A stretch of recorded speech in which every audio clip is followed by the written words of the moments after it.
Okay, we're going to call the Springfield Planning Commission February 7th, 2019 meeting to order and stand for the pledge. I pledge allegiance to the flag of the United States of America and to the republic for which it stands, one nation, under God, indivisible, with liberty and justice for all.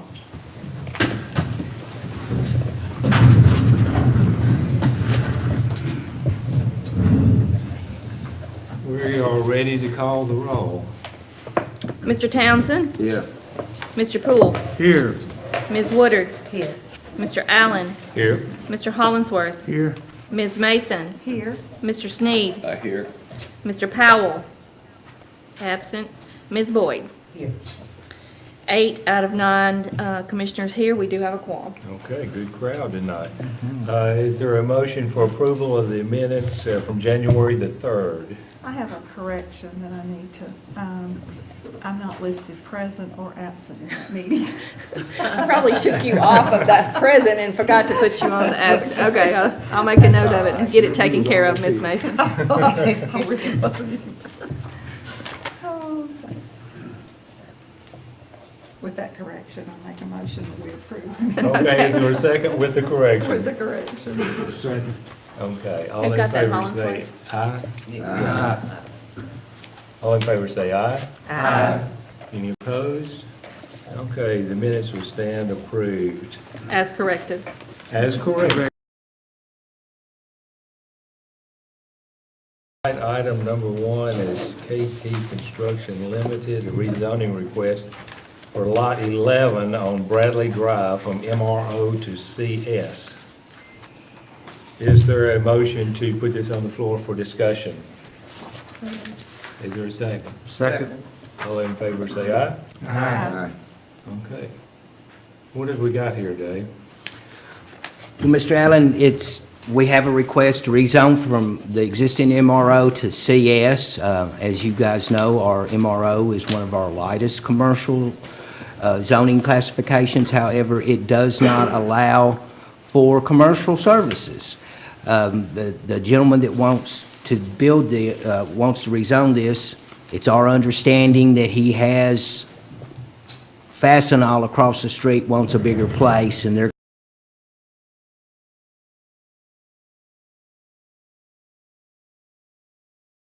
change, but his intention is to commercial. Is there CS zoning in the area? No, sir. There is CG and there's RI. So, light industrial, the MRO is light commercial, CG is heavy commercial, almost to the industrial level, and then CS. So because MRO is a commercial district, we don't see a real issue with rolling that over to CS. There's no exterior storage like CG, anything like that. So to change this, then it wouldn't present any problems for the area? No, no, ma'am, because, as a matter of fact, if you remember, well, you weren't here last time, but Mr. Land and Mr. Combs have lots down at the end of Bradley that are zoned RI or zoned MRO, and they're asking to go RI. And so their lots actually, or are you going from RI to, no, you're going from RI to MRO, right? No, MRO to RI. Okay. So, yeah, so they already have lots that are RI, right? Yes, the two adjacent ones to So, the two so ones. so their lots butted up to an existing RI. And that, back when Bradley, that subdivision was done, all of that was done originally as RI, and then we came back and did a full MRO overlay, and now they've come back in bits and pieces and have taken it back from MRO to RI. Okay, are there any other questions, discussion? Is there a motion for approval? So moved. Is there a second? Second. We have a motion and second, we're ready to go.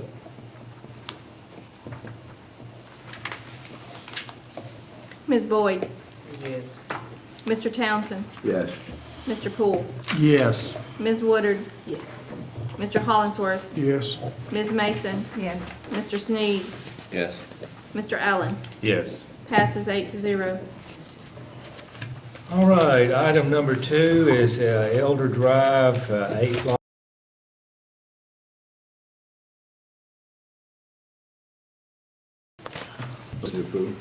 Is there a second? Second. Okay, all in favor say aye. Aye. Any opposed? Okay, Dave. Thank you, Mr. Chairman. This is Venture 24. Mr. Moore, Mr. Phil, Mr. Doris are here with an 8-lot subdivision. There are no improvements that need to be bonded because it's an existing road and there are existing utilities on this. The one thing that I would like to bring to your attention is we have, per a municipal code, included how the houses and the paved driveways will be addressed onto the roadways as a typical detail on this lot. The municipal code says several things, and if we're not able to meet that, they are able to put this typical detail on the subdivision plat and be approved by the planning commission. So that's the intent of this. So we will be meeting the subdivision regulations, the planning, the zoning ordinance, and we will be meeting the municipal code by approval of this plat. This typical lot detail is what we're talking about. And like I said, that's a typical, because obviously all the lots are not rectangular.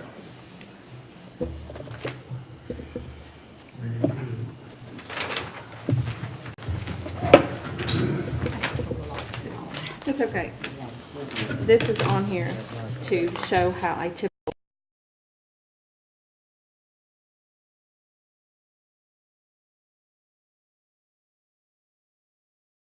a certain way, feet and front, sides like that. If we put this on here, you all can prove this subdivision with this typical lot drive on there.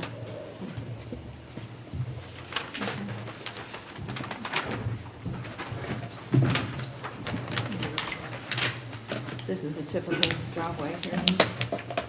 And of course, we're not real sure where they're gonna go yet, but this will be typical of the widths and everything, how they'll go onto each lot. They all won't be completely the same.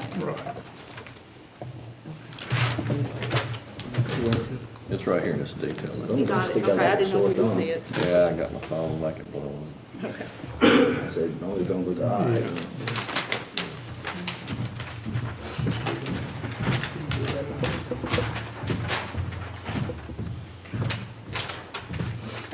So staff's recommendation is obviously for approval, and we appreciate Venture 24's desire to invest in Springfield. Okay, any other questions, discussion? David, these cars are going, the rear bumper on these cars are going to be how many feet from the asphalt pavement of the road? They should be within their right of, they should be this side of the right of way. That, like I said, that's right. They will be inside, the driveway itself will come. The proposed house sites, like I said, are typical. They may be back off of there. I don't know if they're gonna have a front-loading garage or not. Going to have, there's no, don't see any turnouts much. There's pretty much a straight line Yes, sir. from the driveway to the street, no curved turnout. No, sir. No. Well, there is a radius, there's the flare at the end. Yeah, the radius. Yeah, there's a typical 10-foot radius there, 20-foot driveway. The flare is 5 feet, so that'd be 30 foot total at the roadway. Where else in Springfield do we have driveways that close to the street?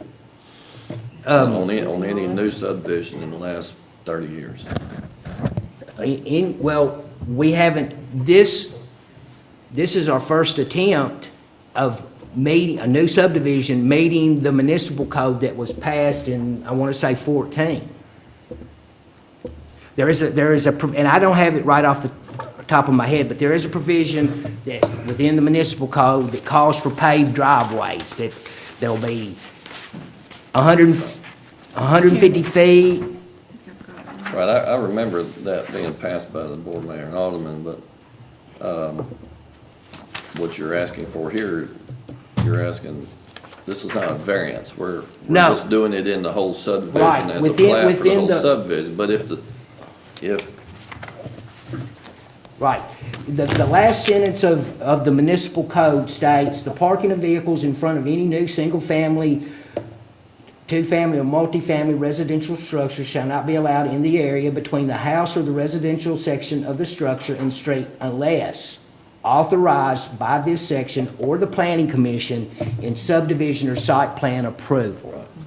and the setbacks, the width of the lot is, in that lot detail, looks like 50 feet. It's Yes, sir. 50-foot wide lot. Yes, sir. Some of these lots are 50 feet, some of them are 55. Building there. Well, it's an R7, so it's, this is R7 lot, so I would be glad to have Mr. Doris or Mr. Moore come and answer that question for you. Well, that's, I'm just looking at the detail. Basically what this detail says is, if the house, whether it's at the front setback or it's further back, the driveway will come straight to the house, because that municipal code says otherwise they have to go around the house and have a parking area behind the house. It says beside or behind. Right, and because these lots are so narrow, that they will not be able to get around or park on the side. The lots are narrow because it's being planned that way. They're not divided now. You're planning to divide these lots that narrow. Yes, sir. So you can get more lots out of the acreage. Yes, sir. So they can get their R7, and meet their minimum What's the requirements of What's the R7. zoning of the property now? The zoning was RI. It is RI. now, it was RI, it is now R7, It is R7. that this planning commission approved back 4 or 5 months ago, and as well as the board of mayor and alderman. But we didn't have a plat before us to look at these details. We just zoned a piece of property. You just rezoned a piece of property to RI, or to R7, and this subdivision meets the minimum criteria of the R7 Right. zoning Well, see, classification. that's the problem I've had with this board being asked to approve a zone, but we don't really know why we're approving the zone. So we did the rezoning.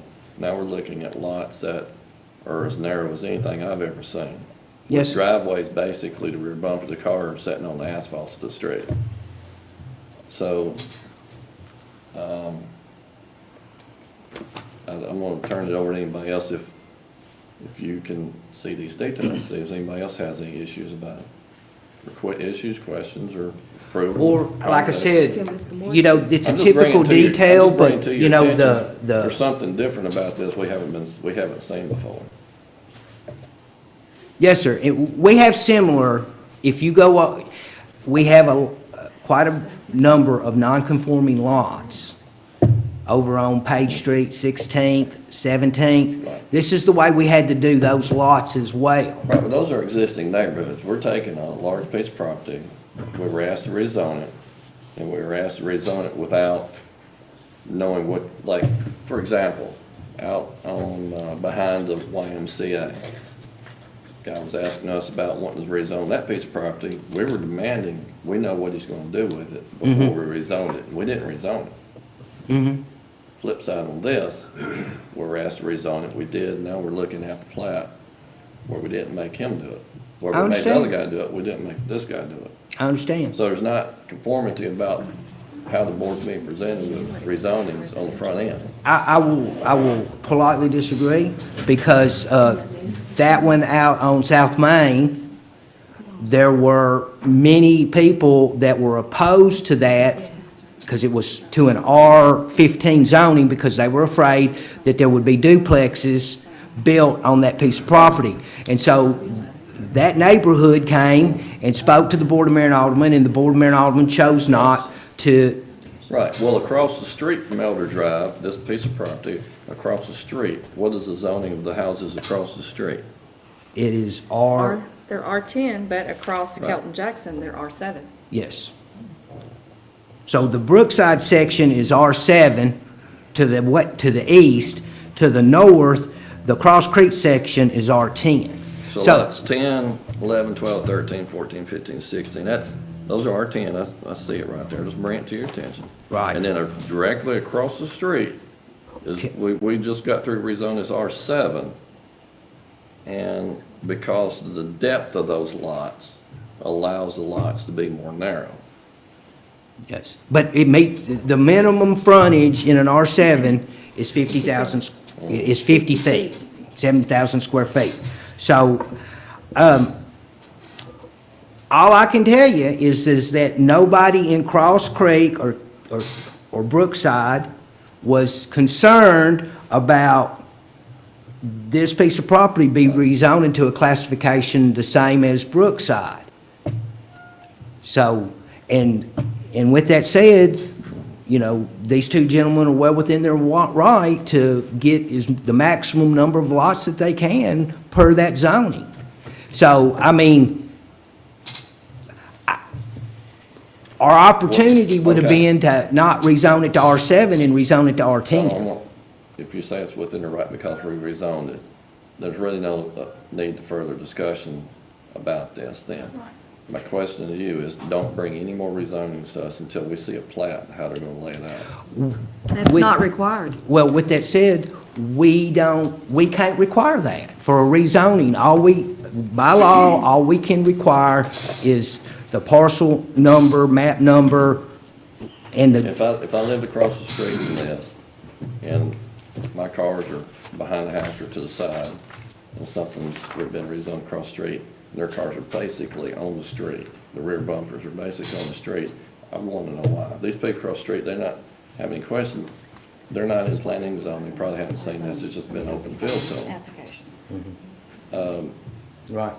Well, Mr. Sneed, I feel very confident that we need to allow Mr. Moore and Mr. Doris to speak to you and maybe alleviate some of your concerns. Would you Well, gentlemen? I'm sure they're nice, I mean, we did rezone it, but I've had this question many times in the past about how something's zoned, and now I come back and it's, the actual planning of it was, Yeah.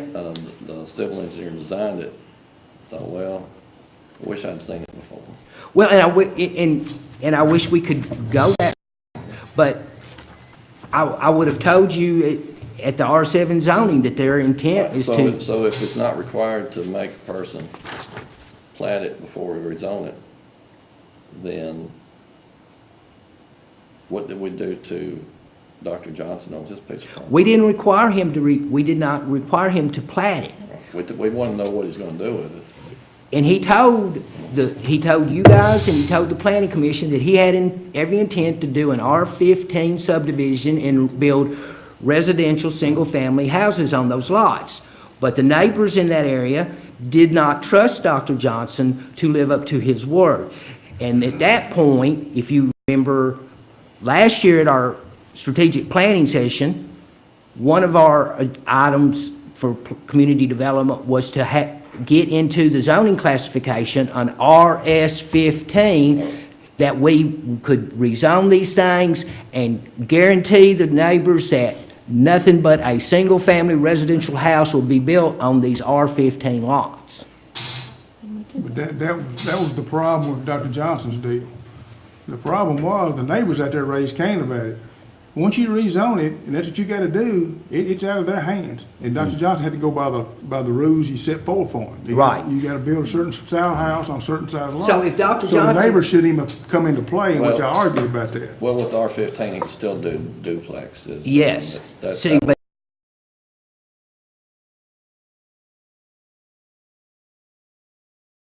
yes, that's why we put that classification, so Dr. Johnson could come back and say, I want to do RS15, and he is by getting it zoned that way, he is bound by the ordinance to only do a single-family residential house on each lot. He cannot do duplexes.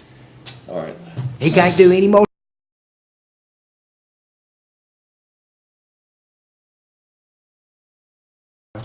The original setback, 7? On R7, yeah. It's 15 feet.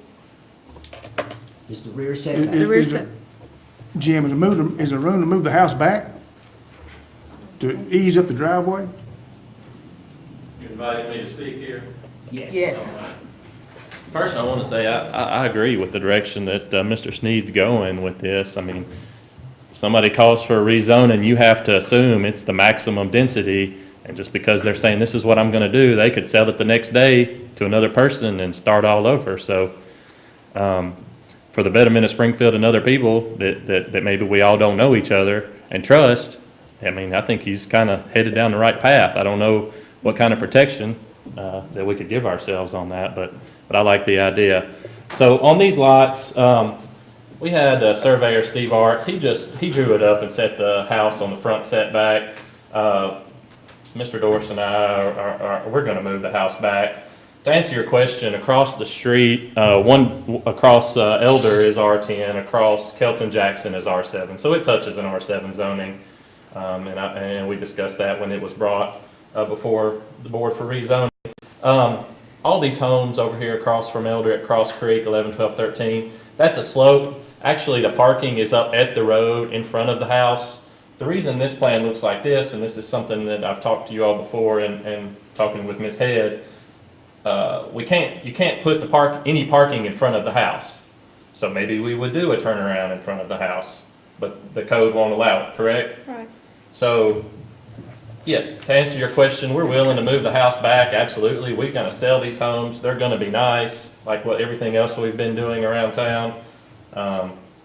If you wanna throw a number out there, you know, we can discuss it, absolutely, and the drive will be further up beside the house. Yeah, but you can move the house back somewhat and alleviate your back of your car being so close to the road or the curb. Absolutely. I mean, I think that will Because he's got, alleviate all what, this 20, problem. we've got the 20-foot setback and then a 5-foot landscape area. I mean, I'm comfortable Well, 30, 35 feet. well, every 10 feet you move that drive, or you extend that driveway, you're going to have about $2,000 worth of cost to his cost every 10 Concrete. feet. Concrete and labor, at least about 2,000. I understand that, but I'm just For saying, every 10 if feet it alleviate driveway. some of this concern about the front, and I think it'll make the house look better on the lot. Absolutely. Back a little further. Yeah, we're willing to go back 30 feet. That's not a problem. I mean, we both live here, work here, and have to sell these homes, so we're not gonna build something that's not gonna sell. We appreciate everything y'all do. Appreciate that. Yeah, 'Cause we're going in a lot of you do good areas work. that- I'm not beating what you're doing, Yeah. but I'm just, it was an I understand opportunity to your give, concerns. yeah, I guess, maybe do some, I don't know, training. I've seen more of it. Yeah. And so I thought I'd show the opportunity to the rest of the board members, look at these details. Yeah, There's I agree with where you're there was a going with there that. was some training here today yeah. that I hope you see this. And the next time somebody wants to do R7, which I voted on it too, I think, I remember doing this. But, I trust what y'all are gonna do. You'll Appreciate set that. it back. Yeah. I know it's gonna cost you $2,000 for every 10 foot. But we gotta watch this. But- Yeah, we're willing to go 30 feet. This typical diagram very much mirrors directly across the street on Cross Creek where you have a parking pad and the 20-foot parking pad right there and they back right out on the road. So it's already in the area and, The thing is, if you do build a house that's that close to the street, and you have two people there with two cars, anybody that comes and visits are gonna be in the street. That's way it doesn't say brick. yeah, Mr. it's in Sneed, several neighborhoods all around Springfield. I would Yeah. like to interject here Yeah. that this typical detail that Mr. Moore's surveyor did for us, within the municipal code, they could have put a parking area in front. They can come to you and say, we're gonna have this 20-foot driveway and we're gonna have this 300 square foot of parking, concrete right in this front yard. It doesn't meet the municipal code, but if the planning commission approves it, then it's good. it's like a plan for the whole subdivision. It's like a mini subdivision here. We're planning the whole plan Right. of the subdivision, all its details. So if Venture 24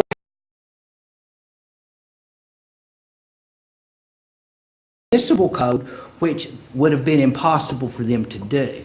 And so the municipal code gave the provision for them to do a typical detail to show how they're going to try to get their parking in and allow you guys to approve that, and which meets the municipal code. And this is the minimum setback that's drawn in the detail. right? Yes, he's got his.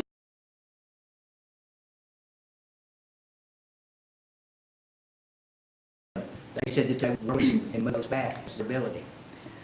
Mr. Chairman, I just want to thank Mr. Sneed for bringing this to us, and I agree with him. I think it has been a good training for us, and I appreciate Jim and what he's willing to do. But since everything has been met, if you're ready, I'm ready to make a motion to approve this. Okay, is there a second? Second. Thank you. All right, thank you, David. Thank you. Is he gonna move it back sometimes? We are ready to vote. Right. With the setback, correct? Yeah. With that typical detail. And trusting that Mr. Moore and Mr. Doris are going to do what they said they were going to do. That's all we can do. Right. Thank you.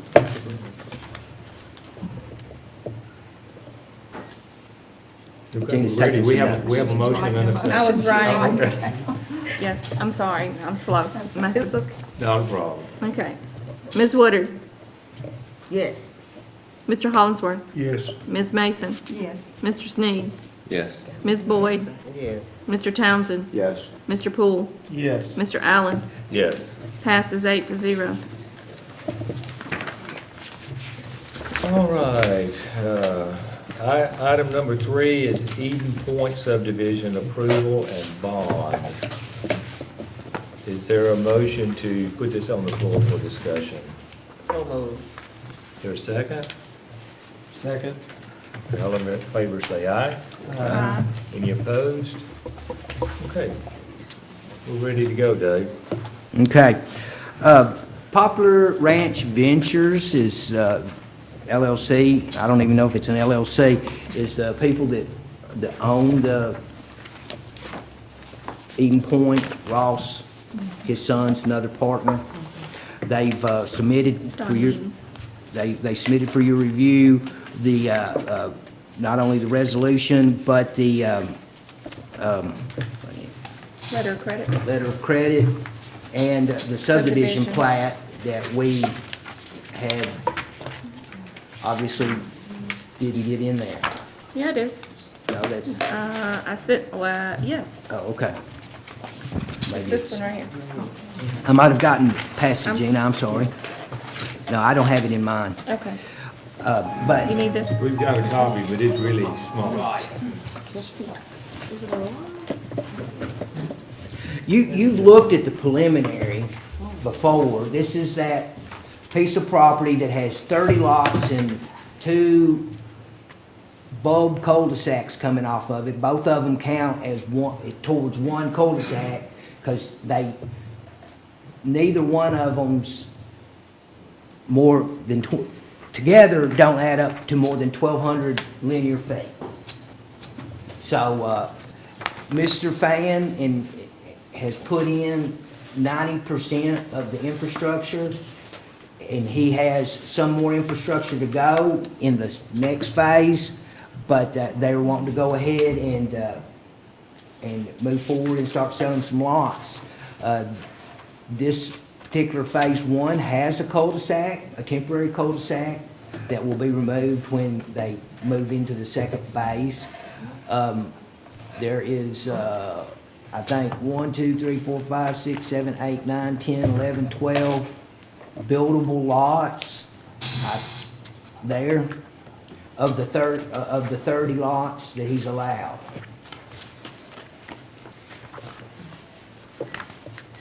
And this is zoned RS10, and so those lots will only have single-family residential houses on them. And it's my understanding that Ross and his sons are going to be the home builders on those lots. That's not No, right anymore? Okay. no. Gina's corrected me on that. I saw her shaking her head. Okay, any other questions, discussion? Yes, Dave. When we approved this rezoning at the board, mayor and alderman, there were, no, it was at this board, I looked at the topography map. And there were some areas that the topography was so challenging, I asked a question about, are you gonna have these houses basically stacked on top of each other on a hill? You know, it was something like this. I'm looking at this phase one, and it seemed like that area of the topography was up here close to the road, and I don't see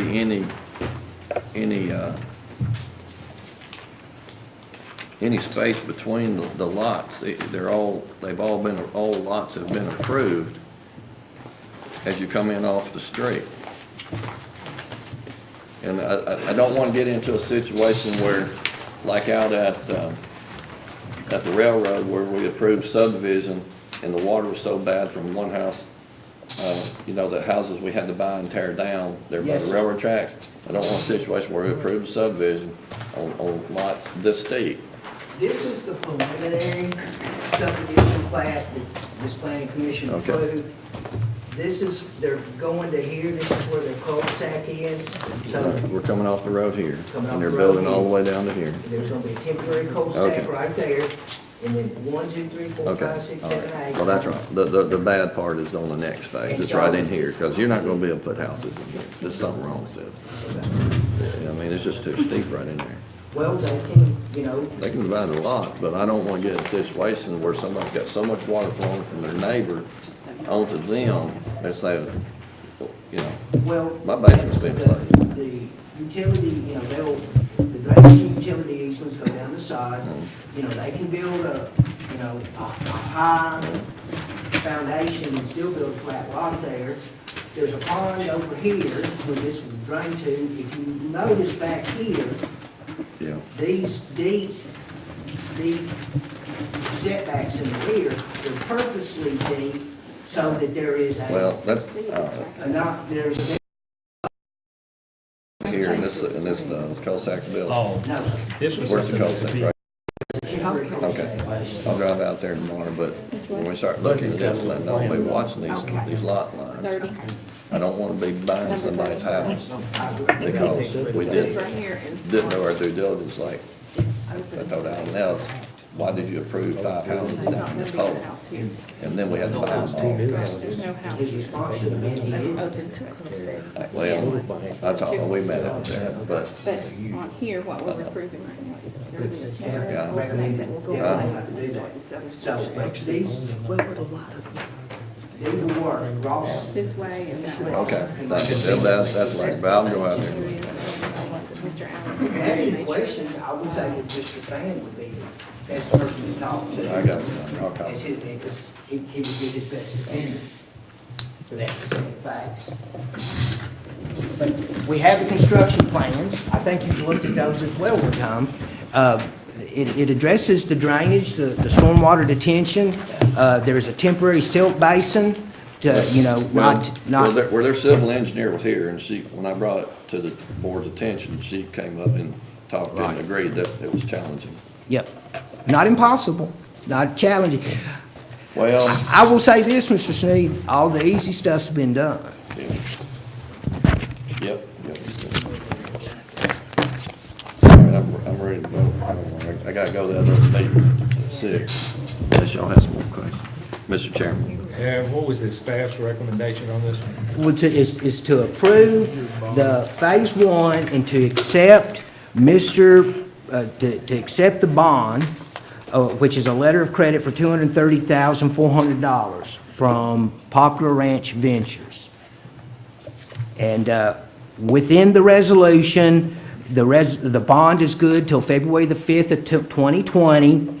If it's not complete, if the work is not complete by December the 13th of 2019, community development staff will immediately start to get another letter of credit or bond in place, and if the work is still not done or a letter of credit in place by January the 13th, 2020, we will begin the process of moving forward with this particular bank and put them on notice that we are going to exercise this letter of credit, and we will do so by January the 27th, 2020.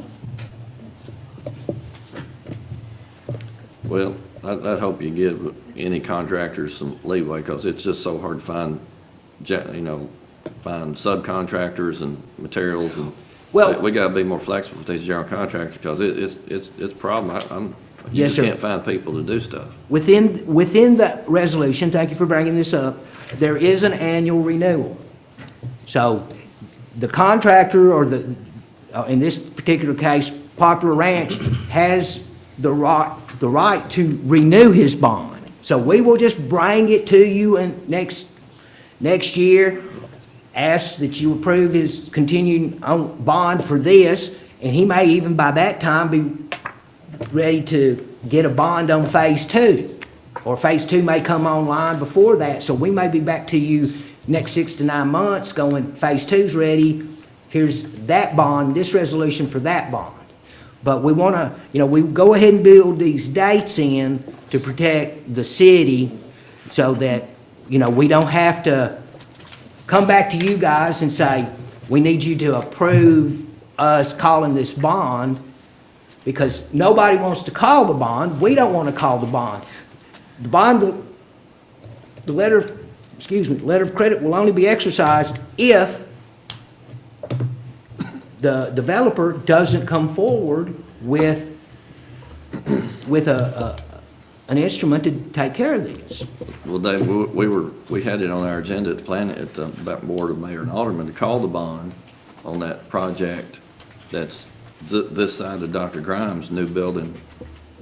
And I called the bank, because I didn't have nobody had his number, so I called the bank, and they got in touch with him. He called me, he said he didn't know that there was bond being called.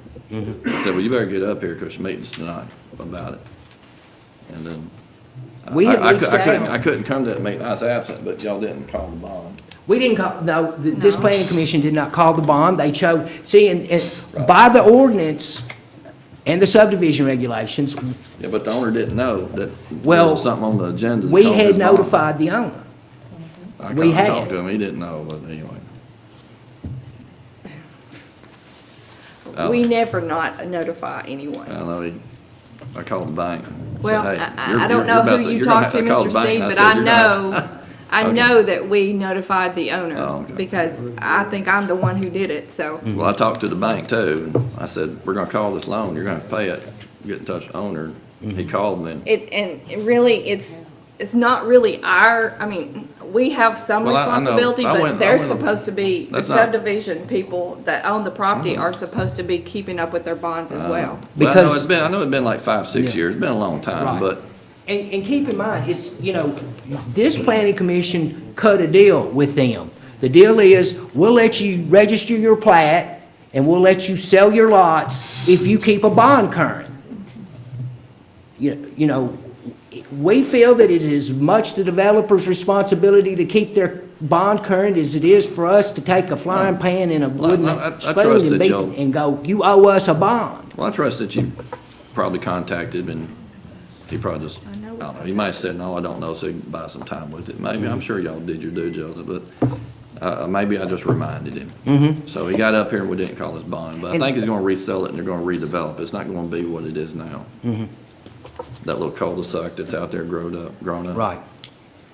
But with that said, this particular bond takes into account, we will, we've got it on our calendars. We're gonna reach out to them starting on December the 13th, telling them, your letter of credit is coming due February the 5th, and if you don't hit these milestones, we're gonna exercise it on January 27th, giving us plenty of time to make that happen before the letter of credit closes on the 5th. I just want to say, I like this in the resolution. I don't remember having seen specifics like this before. It could just me, but I really like this. I think it's good for them, it's good for the city.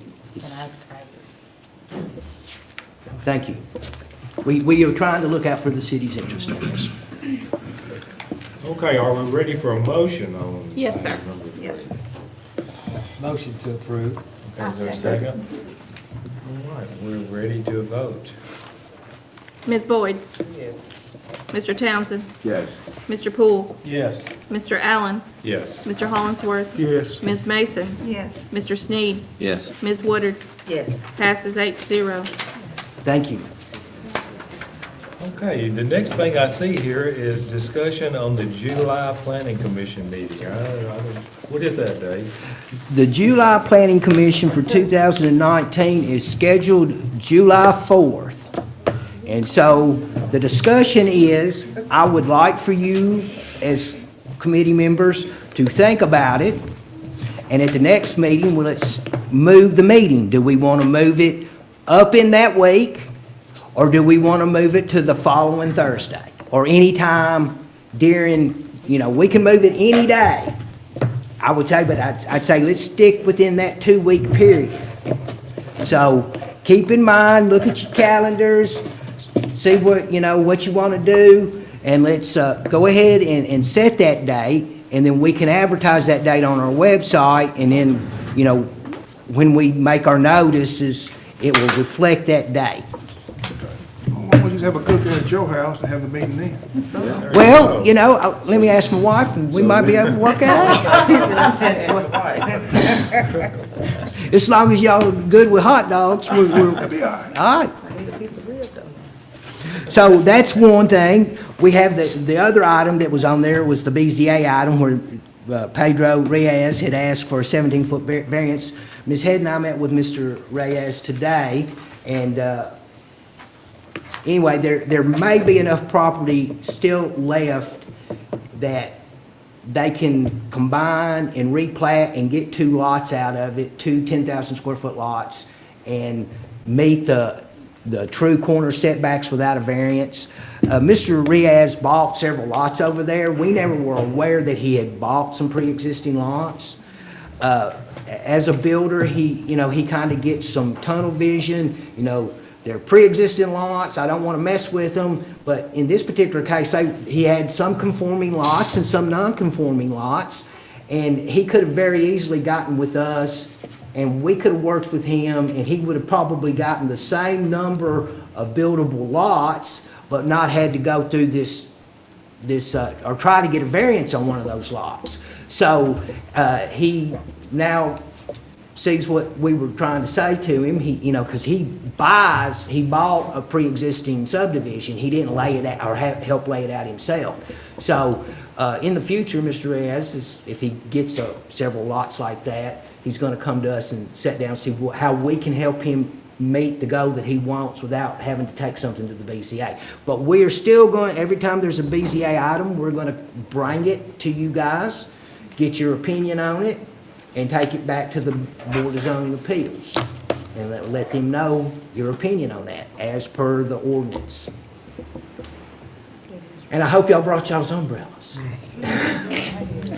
If there's one out there and it's come up missing, I don't know anything about it. All right. Okay, and so that's all I have. Next,